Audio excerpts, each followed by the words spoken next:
Сәлем достар, бүгін біз комбинаторика негізіндегі формулаларды қарастырып кететін боламыз. Қосылыста элементтер орналасу реті ескерілетін жағдай ол орналастыру мен алмастырулар. Ал қосылыста элементтердің орналастыру реті ескерілмейтін жағдай ол терулер. Терулер қайталанбайтын және қайталанатын болып екіге бөлінеді. Қайталанбайтын терулер, оны мектеп бағдарламасының барлығымыз өте таныспыз, ал қайталанатын терулерді біз көбінесе қарастырмай кетеміз. Яғни, бұл сының төбесінде сызықша болады. Бұл n қосылған n-1 факториал бөлінген n факториал көбейтілген n-1-дің факториалы.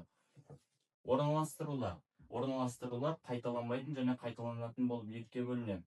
Бұл формуланы барлығымыз білеміз, мына формуланы жаттағанмен, ал қайталанатын орналастырудың формуласын көбінесе білмей қаламыз. A-ның төбесіне сызықша қойылады, n-нің n дәрежесі болып келеді. Алмастырулар қайталанбайтын және қайталанатын болар. Бізде қайталанбайтын алмастыру pn тең n факториал болатын болса, ал қайталанатында бұның яғни n-нің негіздері көп болады, яғни n-дегі сандар өте көп болады. Бізде бұл n факториал бөлінген қанша n болса, сонша n-нің факториалдары.